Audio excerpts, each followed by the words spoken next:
மகிழ்ச்சியான நல்ல தருணத்திலும் கூட இன்றைக்கு உலகம் முழுவதும் கிறிஸ்துமஸை கொண்டாடுகிறார்கள்.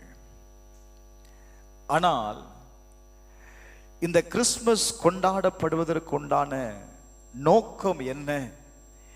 ஏன் கிறிஸ்துமஸ் கொண்டாட வேண்டும் என்று நாம் பார்ப்போமேயானால், கிறிஸ்து நமக்காக பிறந்தார். ரைட்? ஒரு வசனத்தை வாசிக்கலாமா? லூக்கா 2வது அதிகாரம் 10வது வசனம், 11வது வசனம். தேவ தூதன் அவர்களை நோக்கி, பயப்படாதிருங்கள், இதோ எல்லா ஜனத்திற்கும் மிகுந்த சந்தோஷத்தை உண்டாக்கும் நற்செய்தியை உங்களுக்கு அறிவிக்கிறேன். இன்று கர்த்தராகிய கிறிஸ்து என்னும் இரட்சகர் உங்களுக்கு தாவீதின் ஊரிலே என்ன செய்திருக்கிறாருப்பா? பிறந்திருக்கிறார். ஒரு ஆமென் சொல்லுங்களேன். ஹல்லேலூயா, ஹல்லேலூயா. நல்ல கவனிங்க, வேதம் சொல்லுகிறது, I bring you good news that will bring great joy to the people. The Savior, yes, the Messiah, the Lord has been born today in Bethlehem, the city of David. எல்லா ஜனத்திற்கும் மிகுந்த சந்தோஷத்தை உண்டாக்கும் ஒரு நற்செய்தி. அது என்ன அப்படின்னா, இன்றைக்கு கிறிஸ்து நமக்காக பிறந்திருக்கிறார். ஹல்லேலூயா. இந்த கிறிஸ்து பிறந்தது நிமித்தம் முழு உலகத்திற்குமே அது என்ன கொடுக்கிறது அப்படின்னா, மகிழ்ச்சியை கொடுக்கிறது. ஒரு ஆமென் சொல்லுங்களேன். ஹல்லேலூயா. அவரை கொண்டாடுவதற்கான நோக்கம் என்ன அப்படின்னு பார்த்தீங்க அப்படின்னா, வேதத்தில் வாசிக்கும் போது மத்தேயு எழுதின சுவிசேஷம் 1வது அதிகாரம் 21வது வசனத்தை வாசிக்கும் போது, அவர் தமது ஜனத்தின் பாவங்களை நீக்கி அவர்களை என்ன செய்வாரா? ரட்சிப்பார் என்று எழுதப்பட்டிருக்கிறது. அப்போஸ்தலர் நடபடிகள் 5வது அதிகாரம் 31வது வசனத்தை நீங்கள் வாசிப்பீர்களே ஆனால், அங்கே எழுதப்பட்டிருக்கிறது, வாசிங்க. இஸ்ரவேலுக்கு மனம் திரும்புதலையும் பாவ மன்னிப்பையும் அருளுகிறதற்காக அவரை அதிபதியாகவும் இரட்சகராகவும் தமது வலதுகரத்தினாலே என்ன செய்தார் அப்படின்னா, உயர்த்தினார் என்று எழுதப்பட்டிருக்கிறது. நன்றாக கவனியுங்கள். நமக்கு ஒரு மனம் திரும்புதலை கொடுக்கும்படி, நமக்கு ஒரு இரட்சிப்பை கொடுக்கும்படி பிதாவானவர் குமாரனாய் ஏந்த இயேசு கிறிஸ்துவை அவர் என்ன செய்தார் அப்படின்னா, உயர்த்தினார். ஒரு ஆமென் சொல்லுங்களேன். ஹல்லேலூயா. அவருடைய அன்பை, அவர் நம்மேல் வைத்த அன்பை நீங்கள் பார்ப்பீர்களே ஆனால், யோவான் எழுதின சுவிசேஷம் 3வது அதிகாரம் 16, 17 ஆகிய வசனத்தை நீங்கள் வாசிக்கும் பொழுது வாசிங்க. தேவன் தம்முடைய ஒரே பேரான குமாரனை விசுவாசிக்கிறவன் எவனோ அவன் கெட்டு போகாமல், நல்ல கவனிங்க, தேவனை விசுவாசிக்கிற ஒருவனுடைய வாழ்க்கையும் கெட்டு போய்விடக் கூடாது என்பதற்காக ஆண்டவர் என்ன செய்தாரா? வாசிங்க. அவனுக்கு நித்திய ஜீவனை அடையும்படிக்கு அவரை தந்தருளி இவ்வளவாய் உலகத்தில் என்ன செய்தார் அப்படின்னா, அன்பு கூர்ந்தார். ஹல்லேலூயா, ஹல்லேலூயா. அவராலே, அடுத்த வசனம் சொல்லுது, அவராலே இந்த உலகம் முழுவதும் ரட்சிக்கப்படுவதற்காக இயேசு அனுப்பப்பட்டார். ஆமென் சொல்லுங்களேன். ஹல்லேலூயா. இந்த முழு உலகத்தில் இருக்கிற ஒவ்வொரு மனிதனும் ரட்சிப்பை அடையும்படிக்கு, ஹல்லேலூயா, தேவனுடைய அன்பை நீங்க இன்னொரு வசனத்தை வாசித்து பாருங்க. 1 யோவான் 4வது அதிகாரம் 8வது வசனம். 1 யோவான் 4வது அதிகாரம் 8வது வசனம். அன்பு இல்லாதவன் யார் அறியா? தேவனை அறியான். தேவன் யாராய் இருக்கிறாரா? சொல்லுங்க, யாராய் இருக்கிறார்? தேவன் அன்பாய் இருக்கிறார். அப்போ தேவன் அன்பாய் இருக்கிறேன்னு சொல்றவர் என்ன செய்தார் தெரியுமா? ரோமர் 5வது அதிகாரம் 8வது வசனத்துல, நமக்காக மரித்து அவர் இந்த உலகத்துல கடந்து வந்தார், யாருக்காக அனுப்பப்பட்டார் அப்படின்னா என்னுடைய மனம் திரும்புதலுக்காக, என்னுடைய ரட்சிப்பிற்காக இயேசு என்ன செய்யப்பட்டார்? அனுப்பப்பட்டார். இயேசு அனுப்பப்பட்டார். இப்போ அவர் நம்ம மேல வைத்த அன்பு எப்படிப்பட்டது அப்படின்னு சொன்னா, ரோமர் 5வது அதிகாரம் 8வது வசனம், நமக்காக மரித்து என்ன செய்தாரா? ஓ glory to God. நமக்காக மரித்து தம்முடைய அன்பை அவர் என்ன செய்தார் அப்படின்னா வெளிப்படுத்துகிறார். அவர் என்ன செய்தாருங்க? எப்படி வெளிப்படுத்துகிறார் அப்படின்னா, நமக்காக பிறந்தார். நமக்காக பிறந்த தேவனை ஜனங்கள் ஏற்றுக்கொள்ளல. இப்போ அவருடைய அன்பை எப்படி வெளிப்படுத்துகிறார் அப்படின்னா, நமக்காக மரித்து என்ன செய்தார்? தம்முடைய அன்பை வெளிப்படுத்துகிறதை நாம் பார்க்க முடியும். ஒரு ஆமென் சொல்லுங்களேன். ஹல்லேலூயா. இரண்டாவது சொன்ன ஒரு பெரிய நம்பிக்கை நமக்கு இல்ல, நமக்கு ஒரு பெரிய நம்பிக்கை என்ன அப்படின்னா, இயேசு Jesus is always with us. இயேசு எல்லா சூழ்நிலையிலையும் அவர் நம்மளோடு கூட இருக்கிறார். ஒரு ஆமென் சொல்லுங்களேன். ஹல்லேலூயா. மூன்றாவது மகிழ்ச்சி என்ன மகிழ்ச்சி அப்படின்னா, அவர் எல்லா சூழ்நிலையிலையும் என்னை தேற்றக்கூடியவராய் இருக்கிறார். ஒரு ஆமென் சொல்லுங்களேன். ஹல்லேலூயா. ஹல்லேலூயா. நீங்க இயேசுவுடைய பிறப்புல நாம் என்ன செய்யணும் அப்படின்னா, இது பிதாவினுடைய சித்தத்தை இயேசு என்ன செய்தார் அப்படின்னா அந்த பூமியில நிறைவேற்றினார். இல்ல, இந்த முழு உலகமும் என்ன செய்யப்பட்டது அப்படின்னா பாவத்தினால் நிறைந்திருந்தது. காரணம், வேதத்துல நீங்க வாசிக்கும் போது ரோமர் எழுதின நிருபம் 3வது அதிகாரம் 23வது வசனத்துல வாசிப்பீங்க அப்படின்னா, எல்லா மனிதர்களும் பாவம் செய்து தேவ மகிமை அற்றவர்களாகி, அதாவது தேவன் இல்லாத ஒரு வாழ்க்கையை, தேவனுக்கும் மனிதனுக்கும் நடுவாக ஒரு பெரிய ஒரு கேப் இருந்துச்சு பாருங்க. தேவனுடைய மகிமை இல்லாதவர்களாக, தேவனோடு ஒரு தொடர்பு கொள்ள முடியாத ஒரு நிலையில இருந்தாங்க. வேதம் ரொம்ப அழகா ரோமர் 5வது அதிகாரத்துல நீங்க வாசித்தீங்கன்னா, ஒரு மனிதனுடைய கீழ்ப்படியாமையின் நிமித்தம் இந்த முழு உலகமுமே என்ன செய்யப்பட்டது அப்படின்னா பாவத்திற்குள்ளாக்கப்பட்டது. ஒரு மனிதனுடைய கீழ்ப்படியாமையின் நிமித்தம். அதே வசனத்துல பாத்தீங்கன்னா, ஒரு நபருடைய கீழ்ப்படிதல் நிமித்தம் நாம் எல்லாருக்கும் இப்படிப்பட்டதான ஒரு சந்தோஷத்தை தேவன் உண்டு பண்ணினார். ஒரு ஆமென் சொல்லுங்களேன். ஹல்லேலூயா. ஹல்லேலூயா. ஹல்லேலூயா.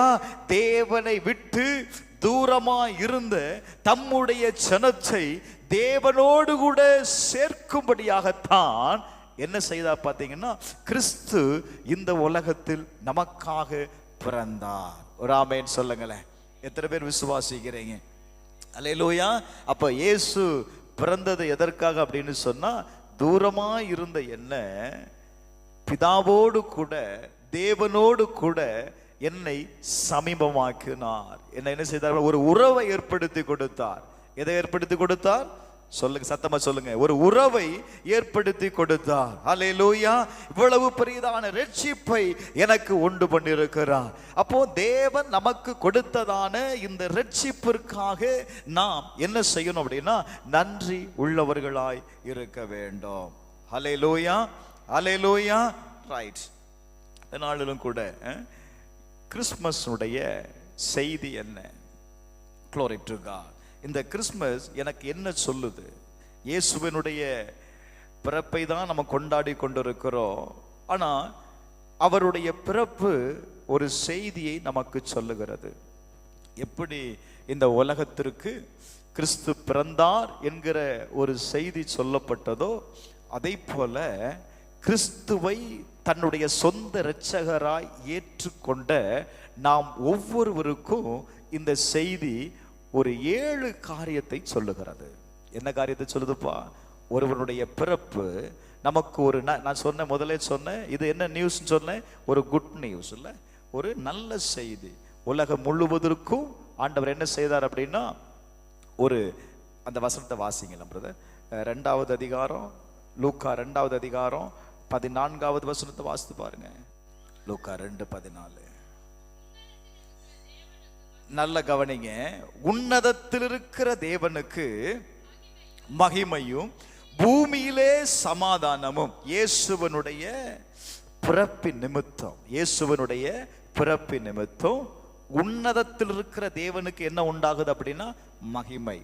இரண்டாவது, இந்த பூமியில சமாதானம், பூமியில சமாதானம். மூன்று, மனுஷன் மேல் என்ன உண்டாவதாக, பிரியம் உண்டாவதாக. மனுஷருக்கு என்ன உண்டாவதாக? நல்ல கவனிங்க, நான் என்ன ஒரு மொழிபெயர்ப்புல வாசிக்கிறேன் பாருங்க. At once the angel was joined by huge angelic choir singing God praises, glory to God in the heavenly height, peace to all man and woman on earth who please him. இந்த பூமியில் இருக்கிற, வேதம் சொல்லுது, பூமியிலே சமாதானமும் மனுஷர் மேல் பிரியமும் உண்டாவதாக என்று சொல்லி தேவனை துதித்தார்கள் என்று எழுதப்பட்டிருக்கிறது. நீங்க கிறிஸ்துவனுடைய பிறப்பை நீங்க கவனித்து பார்ப்பீங்க அப்படின்னா, கிறிஸ்து பிறக்கப்பட்ட செய்தி ஏற்கனவே முன்னறிவிக்கப்பட்டது. அறிந்த சாஸ்திரிகள் என்ன செய்தார்கள்? இயேசுவை கண்டு பணிந்து கொள்வதை நீங்க பார்க்க முடியும். அதாவது தேவனை தொழுது கொண்டதை நீங்கள் பார்க்க முடியும். நீங்க அடுத்த இதுல பார்த்தீங்க அப்படின்னு சொன்னா, அவர்கள் எல்லாரும் கடந்து சென்று என்ன செய்தாங்க? அவருக்கு வேண்டிய மகிமையை கொடுத்து அவர்கள் என்ன செய்கிறார்கள்? காணிக்கையை கொண்டு வந்து அவருக்கு முன்பாக வைத்து அவர்களை பணிந்து கொண்டார்கள் அப்படின்னு இருக்கும். Thank you Lord. அப்போ ஆண்டவரை ஆராதித்தார்கள். இப்போ இந்த தேவனை துதிக்கிற யாரா இருந்தாலும் சரி, ஆண்டவருடைய நாமத்தை உயர்த்துகிற யாரா இருந்தாலும் சரி, வேதம் சொல்லுகிறது அவர்கள் ஒவ்வொருவருக்கும் என்ன உண்டாயிருக்குமா? மகிமை உண்டாயிருக்கும். ஒரு ஆமென் சொல்லுங்க. சமாதானம் உண்டாயிருக்கும். இந்த நாளில் கிறிஸ்துவை கொண்டாடுகிற, கிறிஸ்துவை தொழுது கொள்ளுகிற, ஆண்டவர் எனக்காக இன்று பிறந்திருக்கிறார் என்கிற உணர்வோடு இருக்கிற ஒவ்வொருவருடைய வாழ்க்கையிலையும் என்ன உண்டாகும் தெரியுமா? சமாதானம். ஆமென் சொல்லுங்களேன். அல்லேலூயா, அல்லேலூயா. ரைட். இப்போ கிறிஸ்மஸ் நமக்கு சொல்லும் காரியங்கள் என்ன, என்ன செய்தி சொல்லுது அப்படின்னா, அதனால வருகிற ஆசீர்வாதங்கள் என்ன என்பதை நாம் பார்க்கலாம். முதலாவது ஒன்று, ஏசாயா எழுதின தீர்க்கதரிசன புஸ்தகம் 40வது அதிகாரம் அதனுடைய 9வது வசனம். 40:9. சீயோன் என்னும் சுவிசேஷியே, நீ உயர்ந்த பர்வதத்தில் ஏறு, எருசலேம் என்னும் சுவிசேஷியே, நீ உரத்த சத்தமிட்டு கூப்பிடு, பயப்படாமல் சத்தமிட்டு யூதா பட்டணங்களை நோக்கி இதோ உங்கள் தேவன் என்று கூறு. அல்லேலூயா, அல்லேலூயா. வேதம் என்ன சொல்லுது? இதோ உன் தேவன் என்று நீ என்ன செய்யணுமா? சத்தமிட்டு நீ சொல்லு, பயப்படாம சொல்லு. இந்த நாளை நாம் எப்படி கொண்டாடுகிறோம்? Glory to God. உங்களோடு கூட இருக்கிற ஜனங்களுக்கு, ஜனங்கள் நடுவே என்ன சொல்லணுமா? தேங்க்யூ லார்ட், உன் தேவன் உன் நடுவில் இருக்கிறார். இன்னைக்கு கிறிஸ்துவனுடைய பிறப்பை கொண்டாடுகிறோம். அவர் இம்மானுவேலராய் இருக்கிறார். இம்மானுவேல் என்றால் தேவன் நம்மோடு இருக்கிறார் என்று அர்த்தம். அப்ப தைரியமா சொல்லலாம், இயேசு என்ன செய்கிறார்? இதோ உன் தேவன். உனக்கு ஒரு நற்செய்தியை நான் சொல்லுகிறப்பா. இன்றைக்கு இயேசு என்ன செய்கிறார் அப்படின்னா, உலகத்துல உன்னுடைய பாவத்தை மன்னிக்கும்படி, உனக்கு சமாதானத்தை கொடுக்கும்படி, உனக்கு ஒரு சந்தோஷத்தை கொடுக்கும்படி இன்று இயேசு உனக்காக பிறந்திருக்கிறார். இந்த செய்தியை சொல்லுங்க, இந்த செய்தியை சொல்லுங்க. ஆமா, என்ன சொல்லணும்? உனக்காக ஒரு கிறிஸ்து பிறந்திருக்கிறாருப்பா. அவர் உனக்கு சமாதானத்தை தருவார். அவர் உனக்கு சந்தோஷத்தை தருவார், அவர் உனக்கு ரட்சிப்பை உண்டாக்குவார். அவர் என்னுடைய தேவன் அல்ல, அவர் யாருடைய தேவன் அப்படின்னா உன்னுடைய தேவன். ஒரு ஆமென் சொல்லுங்களேன். அல்லேலூயா, அல்லேலூயா. இந்த சுவிசேஷத்தை, இந்த இயேசுவினுடைய நற்செய்தியை, இயேசுவினுடைய பிறப்பை சொல்லுகிற ஒவ்வொருடைய வாழ்க்கையையும் அவனுடைய பாதங்களை கர்த்தர் என்ன செய்கிறாரா? அழகுபடுத்தி பார்க்கிறார். ஒரு ஆமென் சொல்லுங்களேன். அல்லேலூயாவா, அல்லேலூயா. எஸ்ஐயா 52வது அதிகாரம் 7வது வசனம் சொல்லுகிறது, சமாதானத்தை கூறி நற்காரியங்களை சுவிசேஷமாய் அறிவித்து ரட்சிப்பை பிரசித்தப்படுத்தி உன் தேவன் ராஜரிகம் பண்ணுகிறார் என்று சீயோனுக்கு சொல்லுகிற சுவிசேஷகனுடைய பாதங்கள் மலைகள் மேல் எவ்வளவு அழகாயிருக்கிறது. இதுதான் சுவிசேஷம். இந்த உலகத்திற்கு நாம் சொல்லுகிற சுவிசேஷம் என்ன? இயேசு உங்களுக்காக பிறந்திருக்கிறார், உன்னுடைய பாவங்களை மன்னிக்கும்படி பிறந்திருக்கிறார், உனக்கு சமாதானத்தை தரும்படி பிறந்திருக்கிறார், உனக்கு ஒரு மகிழ்ச்சியை தரும்படி இயேசு பிறந்திருக்கிறார். இந்த இயேசு உன்னுடைய உள்ளத்தில் பிறப்பாரேயானா இந்த மூன்றையும் நீ என்ன செய்யலாம் அப்படின்னா இலவசமாய் பெற்றுக்கொள்ளலாம். அல்லேலூயா, அல்லேலூயா. மூன்றாவது அப்போஸ்தலர் நடபடிகள் 13வது அதிகாரம் 32வது வசனத்திலிருந்து வாசிக்கலாம். அப்போஸ்தலர் நடபடிகள் 13வது அதிகாரம் 32வது வசனத்திலிருந்து வாசிக்கலாம். 32, 33. நீர் என்னுடைய குமாரன், இன்று நான் உம்மை ஜெனிப்பித்தேன் என்று 2ஆம் சங்கீதத்தில் எழுதியிருக்கிறபடியே இயேசுவை எழுப்பினதினாலே தேவன் நம்முடைய பிதாக்களுக்கு அருளி செய்த வாக்கு தத்தத்தை அவர்களுடைய பிள்ளைகளாகிய நமக்கு நிறைவேற்றினார். ஒரு ஆமென் சொல்லுங்க பார்க்கலாம். புரியுதா அந்த வசனம்? பிதா என்ன சொல்றாரு பாருங்க. Thank you Lord. மறுபடியும் வாசிங்க. நீ என்னுடைய குமாரன், இன்று நான் உன்னை என்ன செய்தேன்? ஜெனிப்பித்தேன். உன்னை நான் என்ன செய்திருக்கிற? உயிரோடு எழுப்பினதினால அவருடைய சொந்த குமாரன் என்றும் பாராமல் நமக்காக கொடுத்தார். அவருடைய மரணத்தினால அவருடைய அன்பை வெளிப்படுத்தினார். இங்க வசனம் ரொம்ப அழகா சொல்லுது, இயேசுவை பிதா எழுப்பினதுனால நம்முடைய பிதாக்களுக்கு அருளி செய்த வாக்கு தத்தத்தை அவர்களுடைய பிள்ளைகளாகிய நமக்கு நிறைவேற்றினார். ஒரு ஆமென் சொல்லுங்களேன். அல்லேலூயா. கிறிஸ்துவனுடைய பிறப்பினால நாம் ஒவ்வொருவருக்கும் என்ன ஆசீர்வாதம் அப்படின்னா, அவருடைய வாக்கு தத்தங்களுக்கு நாம் சுதந்திரவாளியாயிருக்கிறோம். ஆபிரகாமுக்கு உண்டான எல்லா ஆசீர்வாதமும் அவரை பின்பற்றுகிற, அவரை ஏற்றுக்கொண்டு அவருடைய வழியில் நடக்கிற ஒவ்வொருவருக்கும் அந்த ஆசீர்வாதங்களுக்கெல்லாம் நீங்களும் நானும் யாரா இருக்கிறோம் அப்படின்னா சுதந்திரவாளியா இருக்கிறோம். ஒரு ஆமென் சொல்லுங்களேன். அல்லேலூயா, அல்லேலூயா.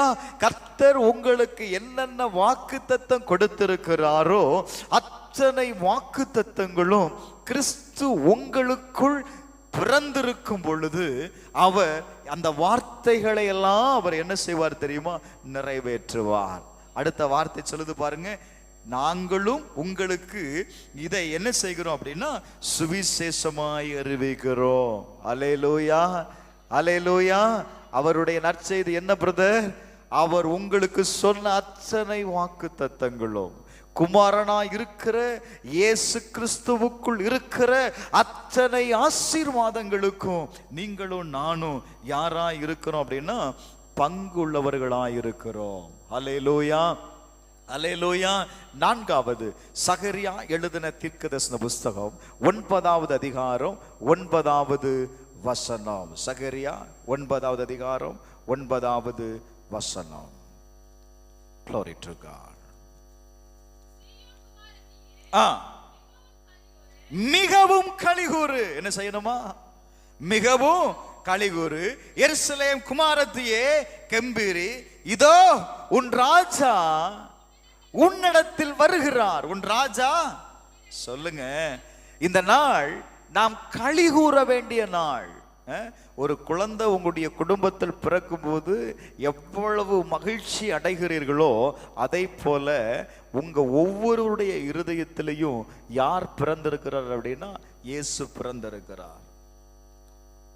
என்னங்க அமைதியா இருக்கிறீங்க?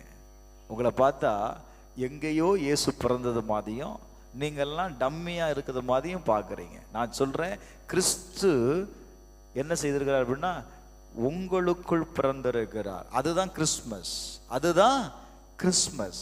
அவர் பிறந்ததுனால தான் என் வாழ்க்கை என்ன செய்யப்பட்டிருக்கு? ஆசீர்வதிக்கப்பட்டிருக்கிறது. இந்த வாழ்க்கை கிடைத்தது என்று சொன்னால் பிகாஸ் ஆஃப் ஹிம். அவர் இல்லாம இந்த வாழ்க்கை எனக்கு இல்லைங்க. இதை நீங்க புரிந்து கொள்ளணும். எனக்காக, என்னுடைய வாழ்க்கையினுடைய தேவைக்காக, எல்லாவற்றிற்காகவும் கிறிஸ்து என்ன செய்தார் தெரியுமா? செய்து முடித்திருக்கிறார். அல்லேலூயா, அல்லேலூயா. கிறிஸ்து உங்களுக்கு பிறந்திருக்கிற இந்த செய்திய, இந்த மகிழ்ச்சிய நீ மற்றவர்களுக்கு அறிவிக்கிறதுனால என்ன உண்டாகுது தெரியுமா? ஒரு சந்தோஷம் உண்டாகுது. இதுக்கு தான் இந்த விளக்கம். என்ன உண்டாகுதுப்பா? சத்தமா சொல்லமா? ஒரு சந்தோஷம் உண்டாகுது. அவருடைய, அதனாலதான் முதல்ல அந்த பாயிண்ட் சொன்ன, அவருடைய பிறப்பை, அவர் உனக்காக பிறந்திருக்கிறார் என்கிற செய்தியை நீங்க சொல்லும் போது அவனும் ஆசீர்வதிக்கப்படுகிறான், சொல்லுகிற நீங்களும் ஆசீர்வதிக்கப்படுகிறீர்கள். அல்லேலூயா, அல்லேலூயா. சொல்லுகிறவனுக்கும் ஆசீர்வாதம், கேட்கிறவனுக்கும் ஆசீர்வாதம்.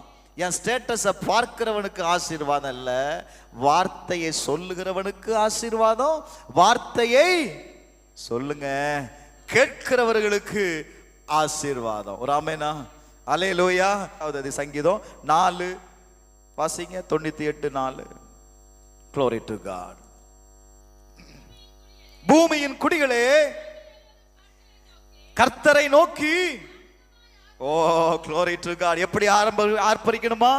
ஆனந்தமாய் ஆர்ப்பரிக்கணும். அடுத்த வார்த்தை சொல்லுகிறது, முழக்கமிட்டு கம்பீரமாய் பாடுங்கள். ஹல்லேலூயா, ஹல்லேலூயா. ஒரு பெரிய மகிழ்ச்சிங்க. அந்த கிறிஸ்துவனுடைய பிறப்புல பரலோகம் களி கூர்ந்தது. அங்க எதிர்பார்த்து கொண்டிருந்த அந்த ஜனங்களுக்குள்ள ஒரு மகிழ்ச்சி.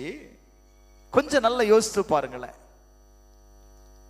அப்ப இந்த கிறிஸ்துவனுடைய நீங்க அவரை ஆராதிக்கும் போது, அடுத்த வசனம், ராஜாவின் சமூகத்தில் பூரிகைகளையும் எக்கால சத்தத்தினாலும் என்ன செய்யணுமா? ஓ glory to God. ஆனந்தமாய் அவரை என்ன செய்யணும்? ஆர்ப்பரிக்க வேண்டும். அப்பொழுது ராஜா உன்னிடத்தில் வருவார். யார் வருவார் அப்படின்னா இயேசு உன்னிடத்தில் கடந்து வருவார். எத்தனை பேருடைய வீட்டுக்கு இயேசு கடந்து வரணும்? அல்லேலூயா. அப்ப என்னன்னா கர்த்தரை என்ன செய்யணும்பா? நல்ல துதிக்கணும். சொல்லுங்க, என்ன செய்யணும்? நல்ல அவரை நாம் துதிக்கணும். 1 பேதுரு 1வது அதிகாரம் 8வது வசனத்தை வாசித்து பாருங்க. 1 பேதுரு 1வது அதிகாரம் 8வது வசனம். அவரை நீங்கள் காணாமலும் இருந்து அவரிடத்தில் அன்பு கூறுகிறீர்கள். இப்பொழுது அவரை தரிசியாமலும் இருந்து அவரிடத்தில் விசுவாசம் வைத்து சொல்லி முடியாததும் மகிமையால் நிறைந்ததுமாயிருக்கிற சந்தோஷமுள்ளவர்களாய் களி கூர்ந்து. எப்படி செய்யணுமாப்பா? மறுபடியும் அந்த வசனத்தை வாசிங்க. நீங்கள் அவரை காணாமலும் இருந்து, நீங்கள் அவரை காணாமல் இருந்து அவரிடத்தில் அன்பு கூறுகிறீர்கள். அவரை நான் துதிக்கிறதுனால, அவர் எனக்காக கல்வாரி சிலுவையில அவர் தன்னுடைய அன்பை எனக்காக மரித்து வெளிப்படுத்தினார். எனக்கு இந்த அன்பை கொடுத்ததற்காக அவரை நான் என்ன செய்ய முடியும் அப்படின்னா நான் துதிக்க முடியும். அல்லேலூயா, அல்லேலூயா. நான் அவரை துதிக்கும் பொழுது என்ன உண்டாகும் தெரியுமா? அந்த வசனத்தை பாருங்க. சொல்லி முடியாததும் மகிமையால் நிறைந்ததுமாய் இருக்கிற சந்தோஷமுள்ளவர்களாய் ஒரு பெரிய, நான் அதனாலதான் இந்த வசனத்தை நான் எடுத்தேன். என்னன்னா, ஒரு குடும்பத்துல ஒரு குழந்தை பிறந்தா நீங்க எவ்வளவு மகிழ்ச்சியா இருக்கிறீங்களோ அந்த மகிழ்ச்சி உங்களுக்குள்ள வந்துடணும். அந்த மகிழ்ச்சி உங்களுக்குள்ள அப்படி துதிச்சு பாருங்க. இன்னைக்கு அந்த நாளை அப்படி கொண்டாடி பாருங்க. என்ன செய்யும் தெரியுமா? உங்கள் விசுவாசத்தின் பலனாகிய ஆத்தும ரட்சிப்பை நீங்கள் அடைகிறீர்கள். ஒரு ஹல்லேலூயா, ஹல்லேலூயா. அவரை கொண்டாடும் பொழுது உங்களுக்குள்ள என்ன செய்யுது அப்படின்னா ஒரு ரட்சிப்பு உண்டாயிருக்கிறது. அடுத்து 5வது, இந்த கிறிஸ்துமஸ் நாளில் நாம் கர்த்தரை நாம் தொழுது கொள்ளணும். அதுக்காக தான் நம்ம கூடி வந்திருக்கிறோம். கிறிஸ்துமஸ் கொண்டாட்டம் இல்லை, கிறிஸ்துவை தொழுது கொள்ளும்படி. எதற்காக வந்திருக்கிறோம்? அவர் எனக்காக பிறந்திருக்கிறார் ஐயா, அவருக்காக ஒரு செலிப்ரேஷன். அவரை நான் துதிக்கும்படி வந்திருக்கிறேன். வேதம் சொல்லுது பாருங்க. வெளிப்படுத்தின விசேஷம் 14வது அதிகாரம் 6வது 7வது வசனத்தை வாசித்து பாருங்க. 14, 6, 7. பின்பு வேறொரு தூதன் வானத்தின் மத்தியிலே பறக்க கண்டேன். நல்ல கவனிங்க. அவன் பூமியில் வாசம் பண்ணுகிற சகல ஜாதிகளுக்கும் கோத்திரத்தாருக்கும் பாஷைக்காரருக்கும் ஜன கூட்டத்திற்காகவும் அறிவிக்கத்தக்கதாக நித்திய சுவிசேஷத்தை உடையவனாயிருந்து. யாருக்கெல்லாம் பா? இந்த பூமியில இருக்கிற ஒவ்வொருவருக்கும் ஒரு சுவிசேஷத்தை சொல்றான் பாருங்க. என்ன சுவிசேஷம்னா, மிகுந்த சத்தமிட்டு தேவனுக்கு பயந்து அவரை மகிமைப்படுத்துங்கள். ஒரு ஆமென் சொல்லுங்களேன். அல்லேலூயா. அப்ப சுவிசேஷம் என்ன? ரட்சிக்கப்படாதவர்களுக்கு உலகத்திற்கு ஒரு சுவிசேஷம். இன்றைக்கு இயேசு உங்களுக்காக என்ன செய்திருக்கிறார்? பிறந்திருக்கிறார். அவர் பிறந்ததுனால உன்னுடைய பாவம் மன்னிக்கப்படுகிறது, உன் வாழ்க்கையில சமாதானம் உண்டாகுது, உன் வாழ்க்கையில சந்தோஷம் உண்டாகிறது. கிறிஸ்து உனக்குள் பிறந்திருக்கும் பொழுது உனக்கு உண்டான எல்லாவற்றையும் அவராலே நீ பெற்றுக்கொள்ள முடியும். அல்லேலூயா. ரட்சிக்கப்பட்டிருக்கிற நமக்கு என்ன சொல்லுகிறது? கிறிஸ்து நமக்குள்ள பிறந்திருக்கிறார். கிறிஸ்து என்ன செய்யறாருப்பா? நமக்குள்ள பிறந்திருக்கிறார். கிறிஸ்து உனக்குள்ள பிறந்திருக்கிறதுனால அவரை நாம் தொழுது கொள்ளும் பொழுது, அவரை நாம் துதிக்கும் பொழுது, அவருக்குண்டான எல்லா ஆசீர்வாதத்திற்கும் நீங்களும் நானும் என்ன செய்யப்பட்டிருக்கிறோம்? உட்பட்டவர்களாயிருக்கிறோம். ஹல்லேலூயா. வேதம் சொல்லுகிறது, வாசிங்க. தேவனுக்கு பயந்து அவரை மகிமைப்படுத்துங்கள், அவர் நியாய தீர்ப்பு கொடுக்கும் நாள் வந்தது. அல்லேலூயாவா. அவருடைய பிறப்பு என்ன ஒரு செய்தியும் சொல்லுது. எப்பா, இயேசு 2000 வருஷத்துக்கு முன்னாடி பிறந்ததெல்லாம் உண்மைதான். ஆனா இன்னொரு நாள் வந்திருக்கு. அதை தான் நம்ம 98 லாஸ்ட் வசனத்தை வாசிச்சோம். வாசித்து பாருங்க அந்த வசனத்தை. 98 சங்கீதம் 98. Glory to God. அவர் பூமியை அவர் பூமியை நியாயத்திற்கு வருகிறார். பூலோகத்தை நீதியோடும் ஜனங்களை நிதானத்தோடும் நியாயம் தீர்ப்பார்.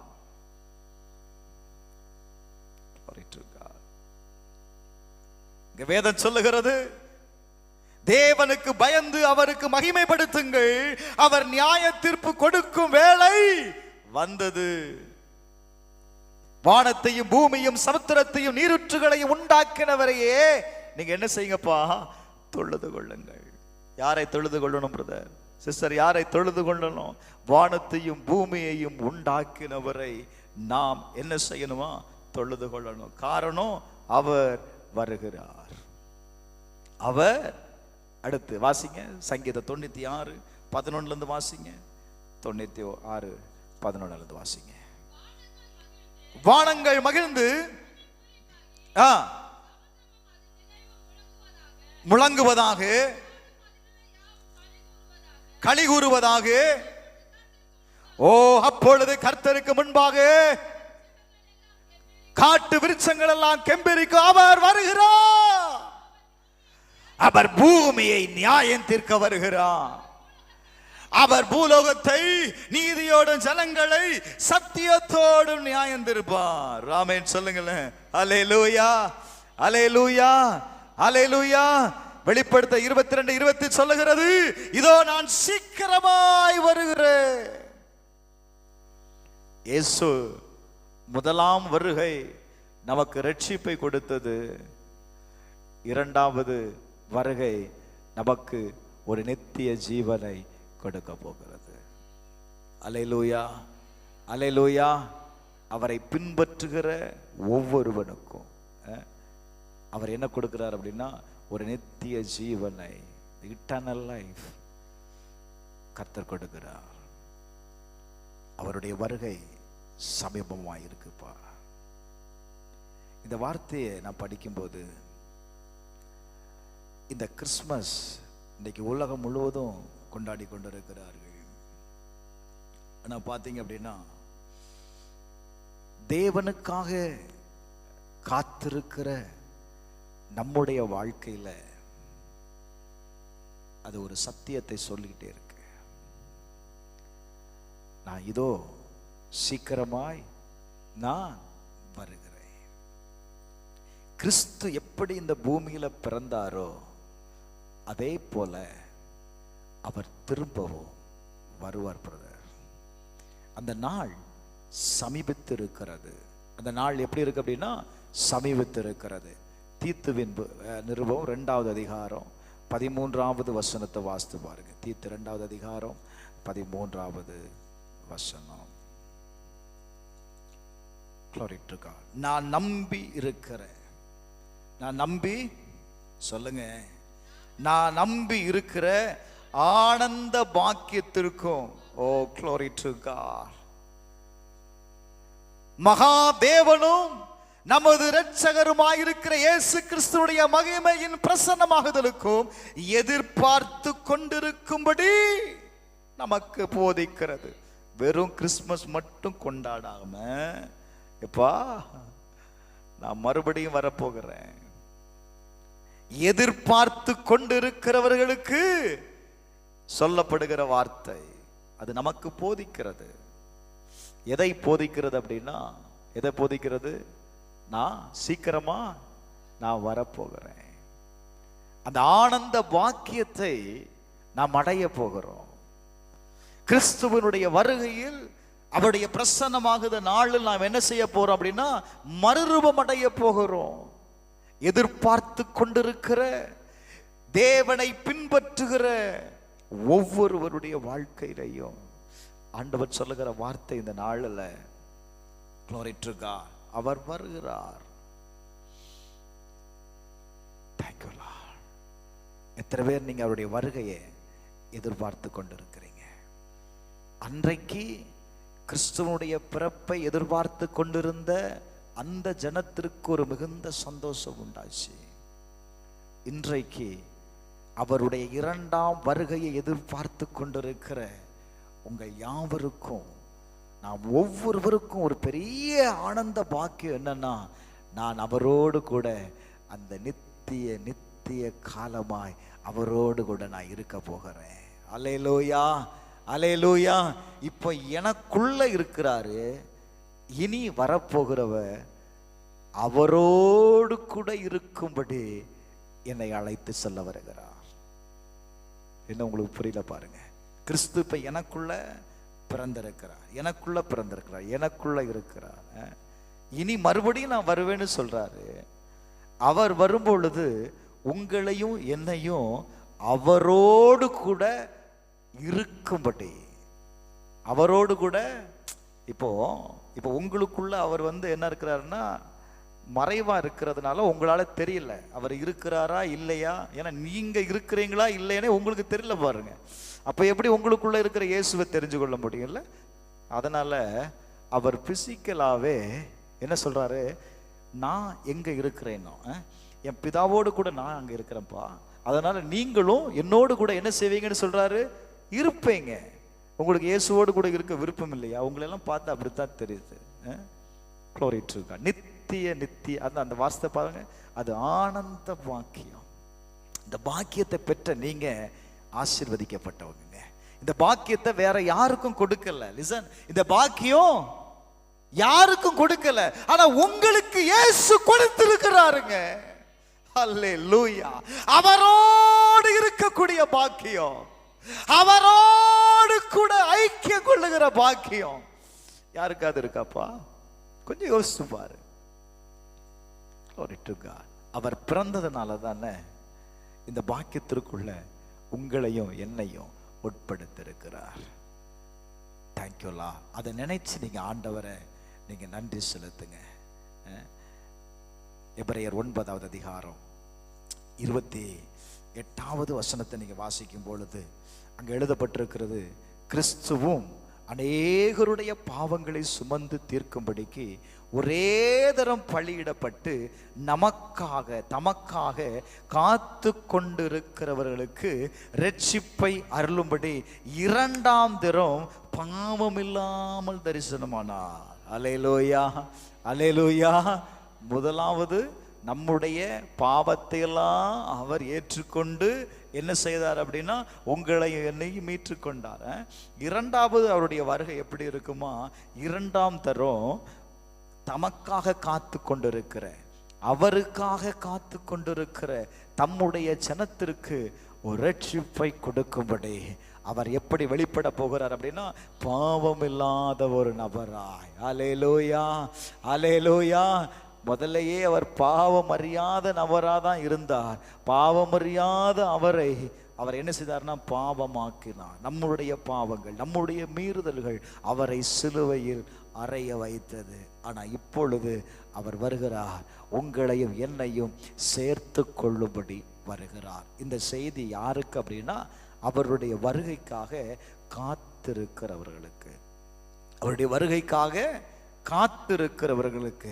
மணவாளனுடைய வருகையில காத்திருந்த 10 பேரை குறித்து வேதம் சொல்லுகிறது. மத்தேயு எழுதின சுவிசேஷம் 25வது அதிகாரம் 1வது வசனத்திலிருந்து நீங்க 10 வசனம் வரை வாசிக்கும் போது, பரலோக ராஜ்யம் தங்கள் தீவெட்டிகளை பிடித்து கொண்டு மணவாளனுக்கு எதிர்கொண்டு போக புறப்பட்ட 10 கன்னிகைகளுக்கு என்னவா இருக்கு அப்படின்னா ஒப்பா இருக்கிறது. நல்ல கவனிங்க. பரலோக ராஜ்யம், எல்லாத்துக்கும் பரலோகத்துக்கு போனோம்னா ரொம்ப ஆசை. வசனம் சொல்லுது பரலோகத்திற்கு. நல்ல கவனிங்க, பரலோக ராஜ்யம் எதற்கு ஒப்பிடப்பட்டிருக்கு அப்படின்னா தீவெட்டிகளை பிடித்து கொண்டு மணவாளனுக்கு எதிர்கொண்டு போக புறப்பட்ட 10 பேருக்கு என்ன செய்யப்பட்டிருக்கிறது? ஒப்பிடப்பட்டு. இந்த 10 பேரும் என்ன செய்தாங்க? நம்மை போல இந்த 10 பேரும் காத்திருந்தாங்க. யாருடைய வருகைக்காக காத்திருந்தாங்க அப்படின்னா இயேசுவனுடைய மணவாளனுடைய வருகைக்காக காத்திருந்தாங்க. இப்போ இந்த காத்திருந்தவங்க எல்லாம் என்ன பண்ணிட்டாங்க? மணவாளன் வருவதற்கு தாமதம் ஆன பொழுது இவங்க நித்திர மயக்கமாகி இவங்க எல்லாரும் என்ன செய்துட்டாங்க? தூங்கிட்டாங்க. என்னப்பா செய்தாங்க? சொல்லுங்க. தூங்கிட்டாங்க. நடு ராத்திரி ஆச்சு. நடு ராத்திரியில ஒரு சத்தம் வருகிறது, இதோ மணவாளன் வருகிறார். சத்தம் எப்படி வந்துச்சு? மணவாளன் வருகிறார். Glory to God. அவர் சொல்றாரு, இதோ நான் சீக்கிரமாய் வருகிறேன். ஆயத்தமாய் இருந்தார்கள். ஆனா மணவாளன் வருகிறார் என்ற செய்தியை கேட்ட உடனே வாசிங்க, அவர்கள் எதிர்கொண்டு போக புறப்படுங்கள் என்கிற சத்தம் உண்டாயிற்று. முத சத்தம் மணவாளன் வருகிறார், 2வது சத்தம் எதிர்கொண்டு போக புறப்படுங்கள் அப்படிங்கிற சத்தம். தேங்க்யூலா. இப்ப பாத்தீங்கன்னா அந்த கன்னிகைகள் எல்லாரும் எழுந்திருந்து தங்கள் தீவெட்டிகளை ஆயத்தப்படுத்தினார்கள். நடந்தது என்னப்பா? புத்தி இல்லாதவர்கள் புத்தி உள்ளவர்களை நோக்கி, உங்கள் எண்ணெயில் எங்களுக்கு கொஞ்சம் கொடுங்கள், எங்கள் தீவெட்டிகள் அணைந்து போகிறதே என்றார்கள். புத்தி உள்ளவர்கள் பிரதியுத்தரமாக, அப்படியல்ல, எங்களுக்கும் உங்களுக்கும் போதாமல் இராதபடி நீங்கள் விற்கிறவர்களிடத்தில் போய் உங்களுக்காக வாங்கி கொள்ளுங்கள். 2 பேருக்கும் பத்தாம போயிடக்கூடாதுப்பா. அதனால நீங்க போய் என்ன செய்துட்டு வாங்க, வாங்கிட்டு வாங்க. அடுத்த வசனம் சொல்லுகிறது, அப்படியே அவர்கள் என்ன செய்தார்கள், வாங்க போனார்கள். எங்க போனாங்கப்பா, எண்ணெயை வாங்க போனாங்க. மணவாளன் வந்துட்டார். மணவாளன் சொல்லுங்க, வந்து விட்டார். ஆயத்தமாய் இருந்தவர்கள் அவரோடு கூட அந்த கல்யாண வீட்டிற்குள் பிரவேசித்தார்கள். ஓ glory to God. என்ன செய்யப்பட்டது, என்ன செய்யப்பட்டது, கதவு அடைக்கப்பட்டது. ஹல்லேலூயா, ஹல்லேலூயா. இயேசு வருகிறார். Thank you Lord. ஆயத்தமாய் இருக்கிறவர் அவரோடு கூட போகலாம்ப்பா. காத்திருக்கிறவனுக்காக நான் சொல்றேன், ஆயத்தம் இல்லாதவர்கள் எங்க போக முடியாது, அவரோடு போக முடியாது. அப்ப கிறிஸ்துமஸ் அவருடைய பிறப்பை மாத்திரமல்ல, அவருடைய வருகையையும் குறிக்கிறது. எப்பெல்லாம் அவருடைய பிறப்பை நாம் கொண்டாடுகிறோமோ, glory to God. நான் இப்படி சொல்லட்டா, இல்லை நம்மளுடைய பிறந்த நாளை நாம் கொண்டாடுகிறோம். இப்போ ஒரு மனிதனுடைய ஆயுள் நாட்கள் 70 ஆண்டுகள்னு சொல்லப்படுது. தேங்க்யூலா. போயிட்டே இருக்கிறோம், கடந்து போய்கொண்டே இருக்கிறது. நல்ல கவனிங்க, 68, 69, 70 முடிய போகுது. மறுபடியும் பிறப்பல்ல, நம் வாழ்க்கை முடிய போகிறது. அதே போலதான் கிறிஸ்துவுடைய பிறப்பை 2000 ஆண்டுகளாக நாம் கொண்டாடி கொண்டே இருக்கிறோம். 2025ஆம் ஆண்டுக்குள் நாம் வந்திருக்கிறோம். glory to God. கொண்டு வந்திருக்கிறோம்.